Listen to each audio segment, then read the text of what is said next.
Aujourd'hui, nous allons aborder la réalité à être immigré en Australie.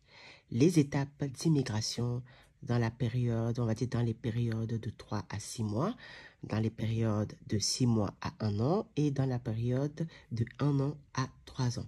On va dire sur le plan psychologique, sur le plan physique, sur le plan moral, sur le plan mental, sur le plan, voilà, etc.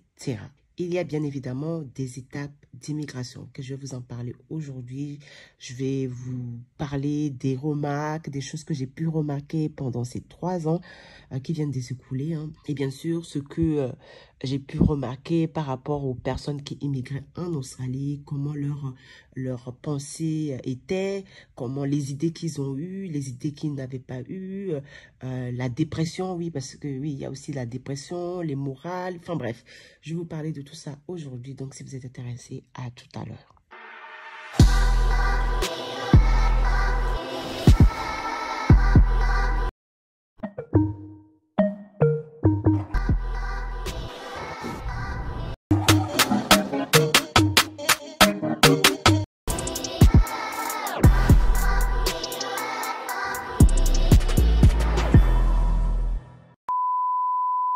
Rentrons tout de suite dans le vif du sujet. Vivre en Australie, bien évidemment, c'est incroyable.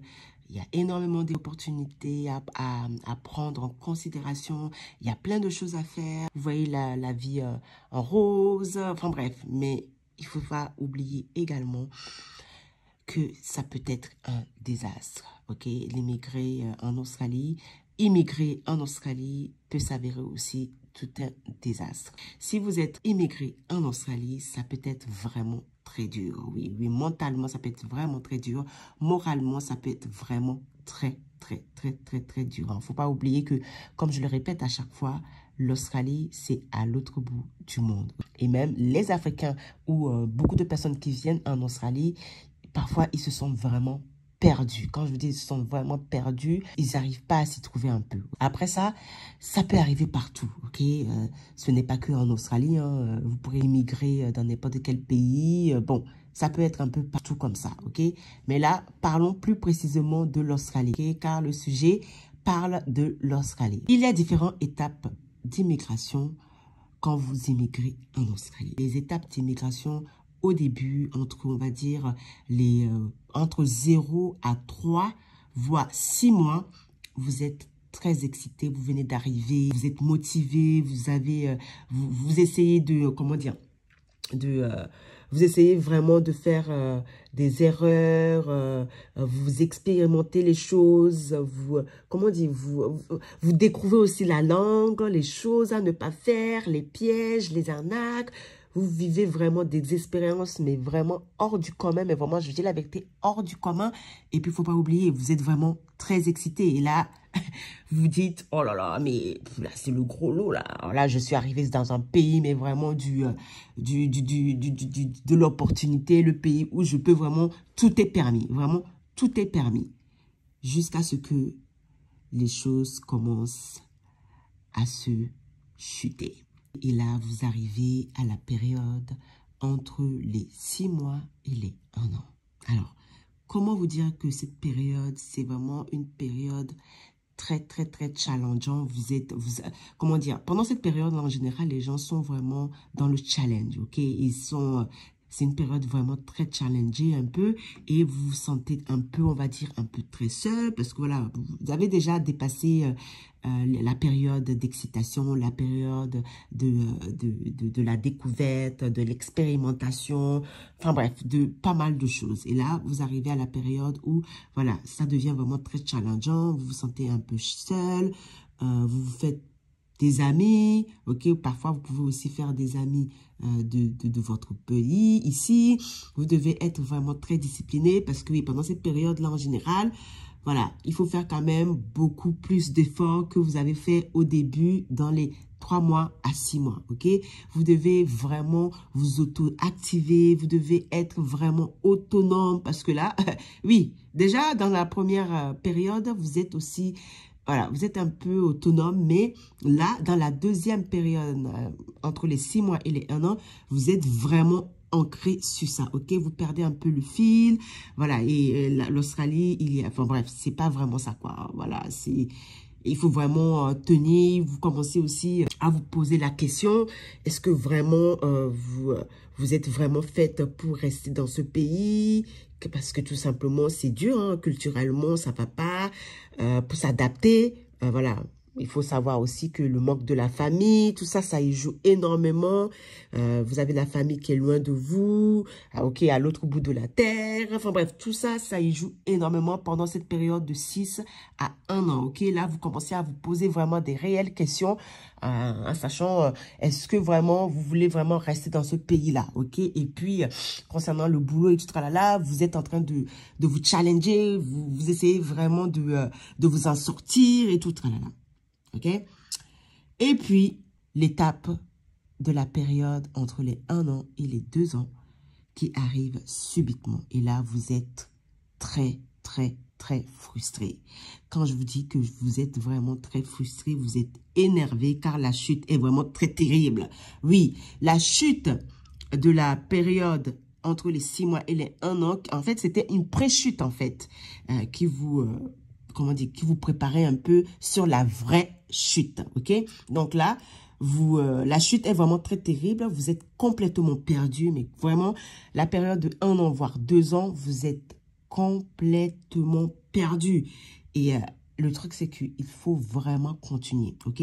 Bien sûr, il faut aussi savoir que ça dépend de beaucoup de votre trait de caractère, ok? Il y a des personnalités où, à cette période-là, c'est vraiment tellement très dur qu'il y en a certains, ils veulent déjà rentrer chez eux, ok? Ils baissent les bras parce que voilà, ils se disent, bon voilà, moi, je peux pas et tout. Il y a ça, il y a des bâtons dans les roues, il y a ça qui se passe. Enfin bref, en général, beaucoup de personnes arrêtent, comment dire, abandonnent un peu, on va dire, entre la période de 1 an et 2 ans parce que ça devient vraiment très, très, très, très, très, très, très dur, ok? Vous êtes vraiment perdu et là, vous vous dites, mais c'est pas possible, c'est quoi ce pays? Et bien sûr, comme je le répète, tout ça joue aussi, bien sûr, de votre trait de caractère, de votre personnalité, ok? Parce que voilà, il y a certaines personnes, ils veulent pas vraiment continuer. Voilà, il y a certaines personnes, ils veulent vraiment se rendre fiers, ils veulent être fiers de eux-mêmes. Mais en tout cas, de toutes les manières, dans cette période-là, en général, soyez déjà fiers de vous, ok? Soyez déjà fiers de vous parce que vous êtes déjà arrivé à cette étape-là, ok? Cette étape-là, déjà, pour y arriver, déjà, c'est tellement dur déjà d'y arriver. Si vous êtes déjà arrivé à cette période, à cette étape de 1 an et 2 ans, dites-vous que vous n'êtes pas loin du tout du but, ok? Vous êtes absolument pas loin du but, ok? Il faut savoir également que pendant cette période de 1 an à 2 ans, eh ben, vous êtes déjà habitué, vous êtes habitué à la langue, vous êtes habitué à la culture australienne, vous avez quand même fait pas mal d'erreurs. Oui, vous avez fait énormément d'erreurs, vous avez expérimenté énormément de choses, des arnaques, des pièges, des choses à éviter. Donc, comment dire, vous êtes un peu plus armé. Voilà, vous êtes un peu plus armé et vous savez un peu plus où est-ce que vous voulez aller, ok? Vos plans sont vraiment un peu plus éclairés. Vous savez où est-ce que vous voulez aller, vous savez pourquoi vous êtes ici, ok? À cette période-là, en général, vous savez pourquoi vous êtes ici. Où est-ce que vous voulez aller, ok? Ce qui est quand même contraire à la première étape, hein, de 3 à 6 mois où vous venez toujours d'arriver, vous êtes dans l'excitation. Et la deuxième étape de 6 mois, 1 an, où là, c'est vraiment plus challengeant. Il faut vraiment s'y tenir. Il faut vraiment que vous essayez de vous combattre, ok? Voilà.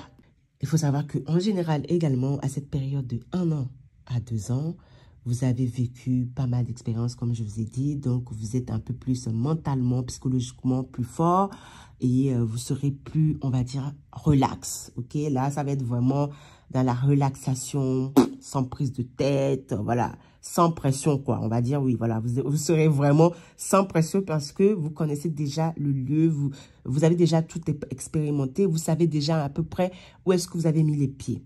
Une chose à ne pas oublier, c'est de ne jamais baisser les bras. Malgré que c'est compétitif, il ne faut jamais baisser les bras. Il ne faut jamais baisser les bras. C'est vraiment très, très, très, très, très, très, très important. Il faut toujours se battre.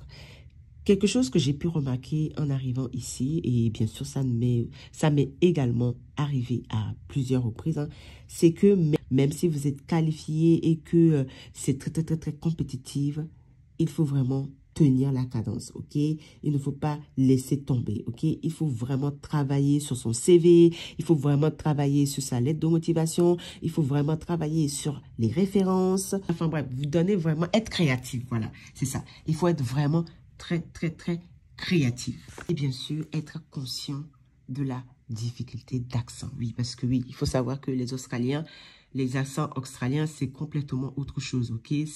Ça n'a rien à voir des accents anglophones, on va dire, des anglais, des accents américains ou des accents canadiens. Rien à voir, ok? Les accents, ça c'est vraiment, il faut vraiment être conscient de la difficulté d'accent. Moi-même, j'étais perdue, ok? Parfois, ça m'arrive d'avoir honte même de parler en anglais, ouais, de parler en anglais en public. Je vous dis la vérité, ok? Ou par exemple, parler à haute voix. Franchement, j'ai tout le temps peur des moqueries en fait. Mais bon voilà, au bout d'un moment, il faut s'y mettre et tout, même si vous faites des fautes. Mais moi, ça m'arrive au bout d'un moment, voilà, je dis la vérité, je me suis fait un peu, hein. Franchement, je me suis dit, voilà, je m'en fous un peu si je fais des fautes, si je fais des fautes de grammaire. Voilà, je me dis, écoute, moi, j'y vais quand même si c'est dur, même si, voilà, parfois, je ne comprends pas trop et tout, tralala. Enfin bref, il faut vraiment se donner les moyens, ok? J'ai fait beaucoup de fautes, ça m'est arrivé de faire beaucoup de fautes, mais je suis plus confiante et je ose. Okay? L'essentiel, c'est vraiment d'oser et d'être confiant, ok? C'est vraiment l'essentiel. Une petite chose que je vais peut-être vous dire, hein, que vous ne saviez pas.